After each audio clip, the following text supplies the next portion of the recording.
Soy el alumno Flavio César Díaz Pérez de la Universidad Juárez Autónoma de Tabasco, de la División Académica Multidisciplinaria de Comalcalco. El tema a exponer son las características físico-químicas de las hormonas. Comenzaremos definiendo qué son las hormonas. Bueno, esta palabra deriva del griego hormein, que significa excitar o estimular. Ahora sabemos que esto no es del todo cierto, ya que las hormonas no solo excitan, sino que también inhiben procesos fisiológicos en nuestro cuerpo. Podemos decir también que son sustancias químicas producidas por glándulas o grupos de células específicas. Al decir grupo de células específicas, me refiero a órganos que aparte de tener otras funciones en nuestro organismo, también son capaces de producir hormonas. Algunos ejemplos son el corazón, el estómago o los intestinos. Y a todo esto, ¿para qué sirven las hormonas? Tenemos que regulan el metabolismo, el crecimiento y desarrollo, el equilibrio electrolítico, la reproducción y el crecimiento. Como vemos, las hormonas son muy importantes para nuestro cuerpo. Podemos adquirir también el término de mensajero químico, y es que estos son un medio de comunicación para nuestras células. Podemos poner una analogía, donde las glándulas son empresas de televisión. Estas empresas de televisión emiten las señales a todo el mundo, y todo el mundo sería nuestro cuerpo. Estas señales obviamente serían las hormonas. Y como cada empresa emite las señales en idiomas diferentes, no todas nuestras células pueden percibir esas hormonas de una buena manera. O sea que no pueden activar sus procesos con cualquier hormona, sino que son específicas y dirigidas a un grupo. Podemos clasificar a las hormonas de la siguiente manera, según la estructura química. Primero tenemos a las aminas, que son las hormonas más simples que tenemos. Las podemos dividir en dos, las cuales son las hormonas tiroideas y las catecolaminas. En segundo lugar tenemos a las proteínas y a las polipeptídicas, que tenemos a las hormonas hipotalámica hipofisiaria y al páncreas endocrino. En tercer lugar tenemos a los esteroides, que son hormonas de la corteza suprarrenal, y a las hormonas de las gónadas. Al decir gónadas, son los órganos que nos sirven para producir las células para la reproducción. En este caso, para las mujeres serían los ovarios y para los hombres serían los testículos. Comenzaremos con los derivados de las aminas. Estas hormonas son moléculas pequeñas derivadas del triptófano y de la tirosina. La gran mayoría proviene de la tirosina. Únicamente la melatonina es la que deriva del triptófano. Podemos dividir a estas hormonas en dos grupos, a las catecolaminas y a las hormonas tiroideas. Estas hormonas, pues como ya lo dije, su precursor es la tirosina. Y es que tienen moléculas en su estructura química, nada más que se le añaden otras cosas. En este caso, las catecolaminas tenemos que solo tienen una molécula de tirosina, y que las hormonas tiroideas tienen dos moléculas de tirosinas más yodo. Esto es lo que las hace diferentes. Ahora pasaremos a lo que es la síntesis de las hormonas. De aquí en adelante mencionaré algunas hormonas. Sin embargo, no me adentraré mucho en la síntesis, ya que eso es el tema para mis demás compañeros. Ellos tendrán que decirlo mucho más específicamente. Aquí solo diré algunas generalidades de estas. Comenzaré con la hormona tiroidea. La hormona tiroidea se forma a partir de la tirosina.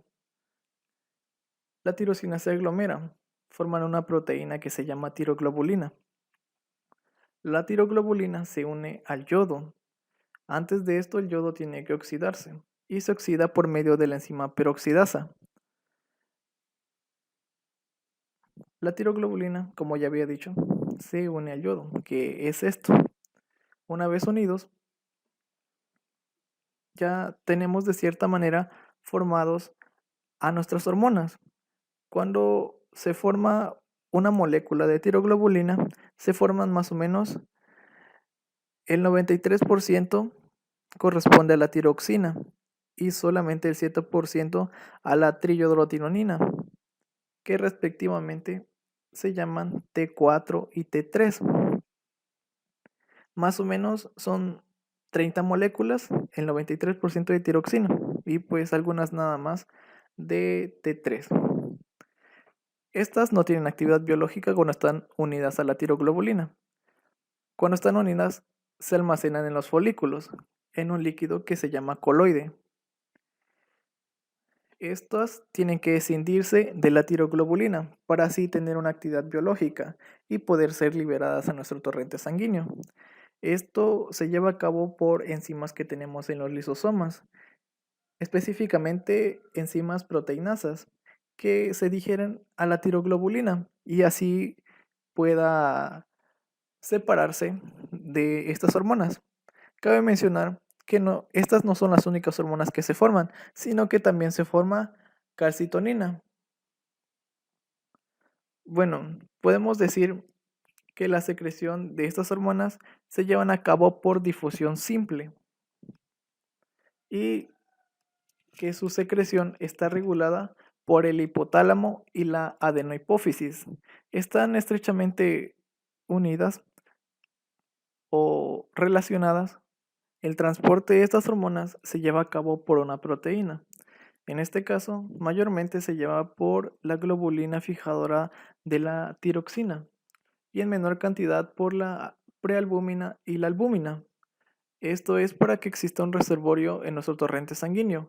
Más o menos el 99% va fijada a una proteína y el 1% va disuelta en nuestra sangre. Su eliminación tiene una semivida muy larga. Esto se debe a que tienen una acción prolongada. Em, la tiroxina tiene una semivida más o menos de 15 días y es eliminada totalmente hasta la sexta u octava semana de su secreción. La triiodotironina tiene una semivida de 6 a 12 horas y es eliminada más o menos al segundo o al tercer día de ser secretada. Algo interesante de esto es que la tiroxina, a medida que va pasando el tiempo, se convierte en T3.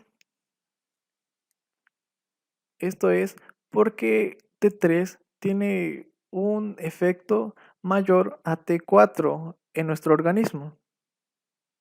Después de haber visto generalidades de las hormonas tiroideas, pasaremos a lo que son las catecolaminas.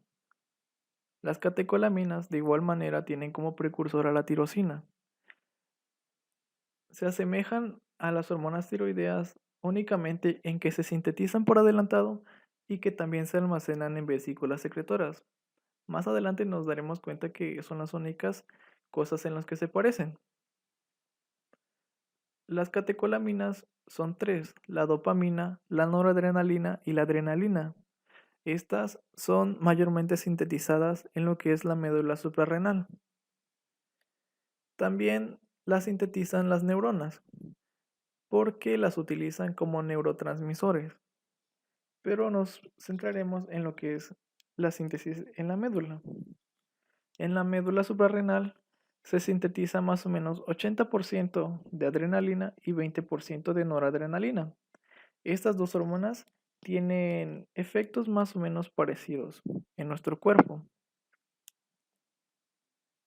ya que aumentan la frecuencia cardíaca, hacen vasoconstricción, dilatan nuestras pupilas e inhiben nuestro tubo digestivo.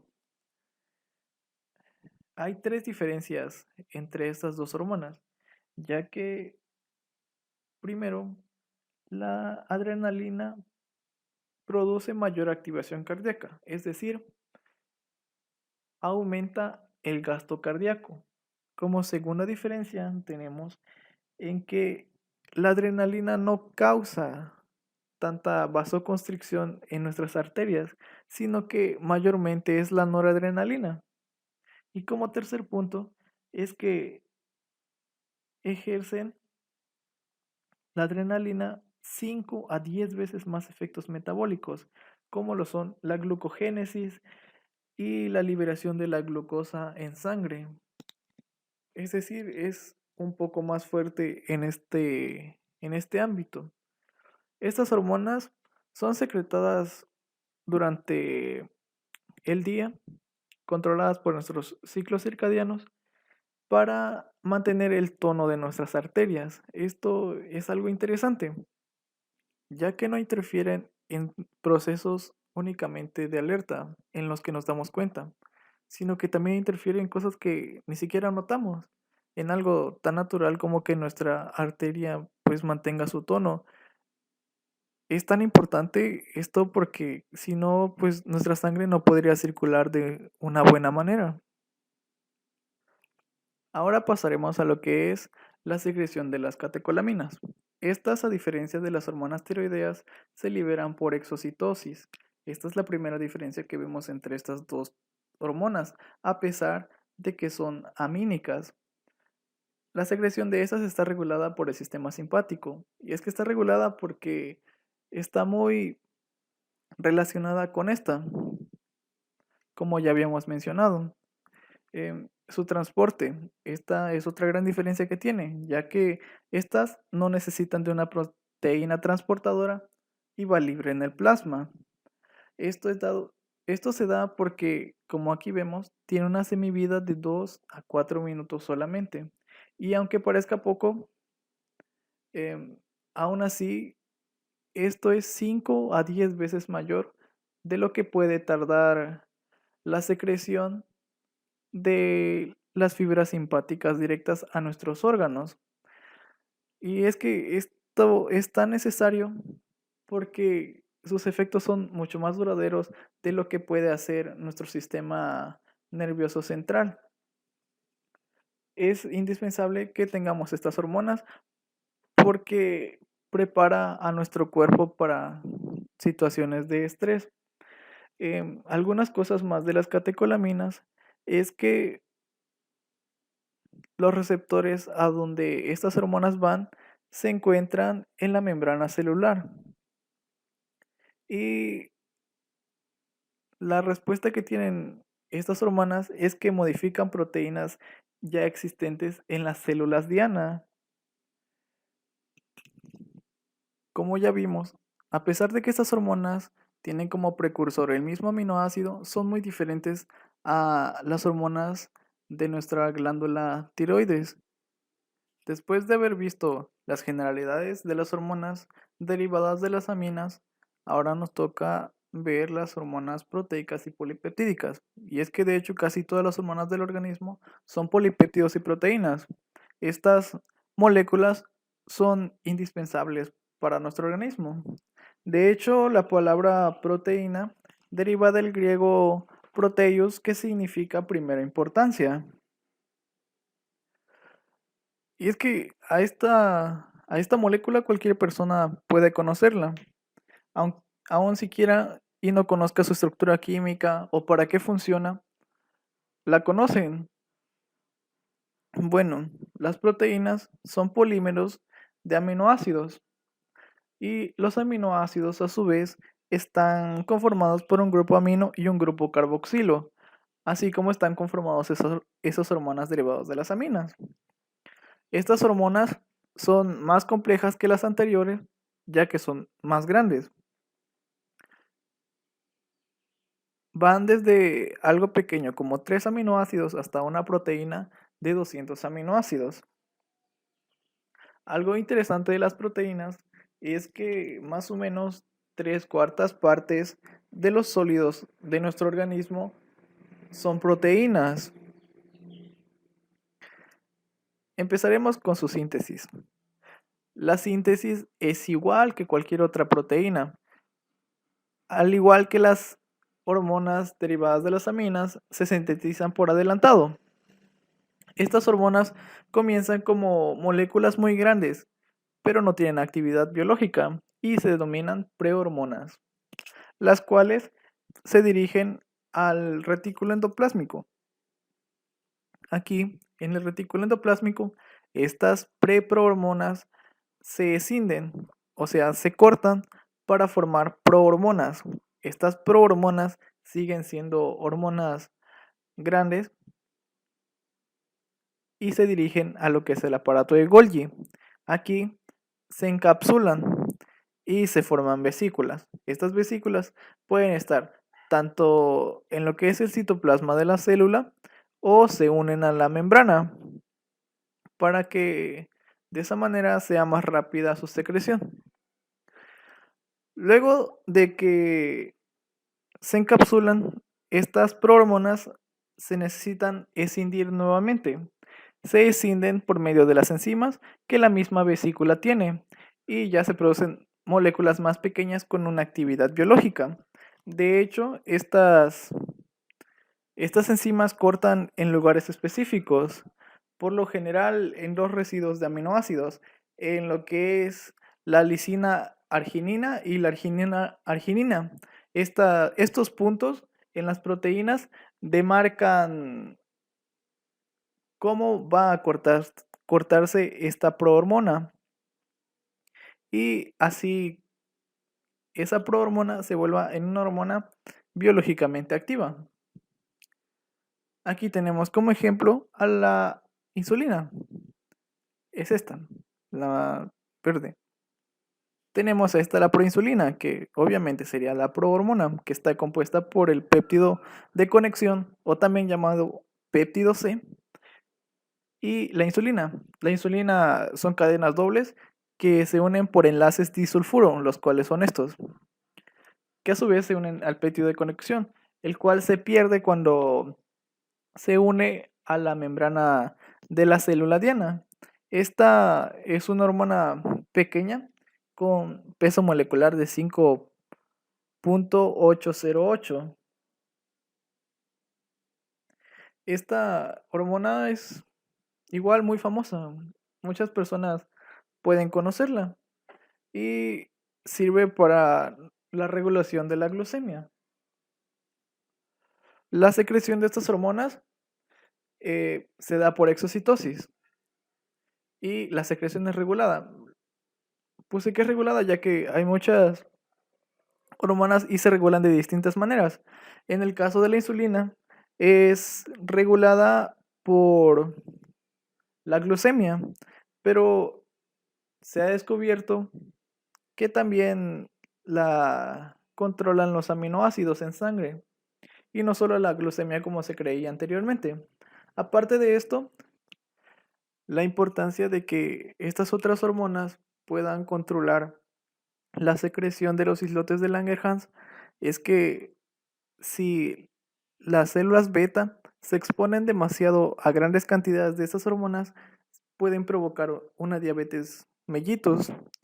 De hecho, a las personas que son tratadas con hormonas pueden contraer diabetes por esta razón, ya que la cantidad de hormonas va a ser elevada y va a cansar a las células beta de los islotes de Langerhans. Seguimos con el transporte. Las moléculas de insulina se liberan o se secretan disueltas en el plasma, o sea que tampoco se unen a una proteína transportadora. Esto se debe a que la semivida de la insulina es de 6 minutos y es que no es necesario pasar demasiado tiempo para que pueda unirse a un receptor y así tener una actividad biológica como es la degradación de la glucosa. Algunos otros datos sobre las hormonas proteicas y polipeptídicas es que los receptores que reciben estas hormonas se encuentran en la membrana celular.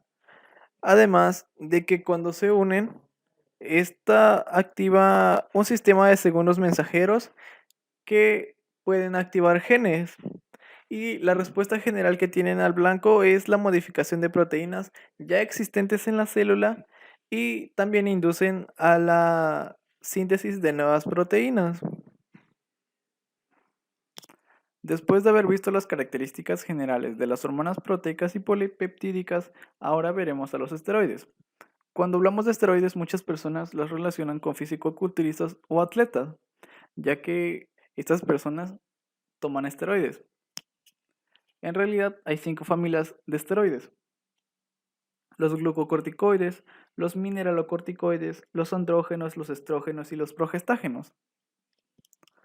A los esteroides que le adquirimos a estos atletas son los andrógenos, mayormente a la testosterona, ya que es una hormona que hace crecer o desarrollar mejor a los músculos y en general al metabolismo de las células. Pero en sí, ¿qué son los esteroides? Son lípidos de 17 carbonos organizados en 4 anillos. En este ejemplo tenemos al cortisol, que está conformado por 3 anillos de ciclohexilo y uno de ciclopentilo. Este cortisol deriva del colesterol. Tenemos que el colesterol es el padre de los esteroides, ya que la mayoría se sintetiza a partir de él. El colesterol se obtiene de dos maneras. La primera es la ingesta diaria de nuestros alimentos, en la cual tenemos solamente el 15%. El otro 85% lo obtenemos a través de la síntesis en nuestro propio cuerpo, mayormente en el hígado. A los esteroides los distinguimos por sus grupos funcionales y sus enlaces de doble carbono. Si comparamos al cortisol con la aldosterona, notamos que tienen diferentes grupos funcionales y evidentemente diferentes enlaces de doble carbono. Bueno, hablando de la síntesis, se suelen sintetizar a partir del colesterol y estas hormonas no se almacenan, a diferencia de las otras de las que ya habíamos hablado, sino que se sintetizan según la demanda. Esto se debe a que son liposolubles y atravesarían muy fácilmente a la membrana de las vesículas y a la membrana celular también. Por esta razón, no pueden almacenarse. La secreción de estas hormonas se da por difusión. Estas hormonas también tienen una manera de regularse, ya dependiendo de qué hormona sea y de dónde sea sintetizada, si es en la corteza suprarrenal o en las gónadas. El transporte de estas van unidas a una proteína transportadora, ya que como son hidrófobas, necesitan transportarse con alguna proteína.